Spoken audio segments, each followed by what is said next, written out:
సమకూర్చనే నన్నెల ప్రేమించ మనసాయను నీ మనసెంతో మహోన్నతము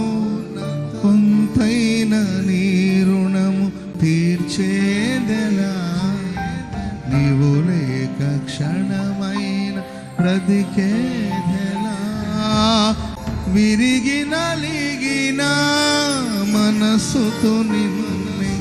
సేవించేదా నా యజమానుడా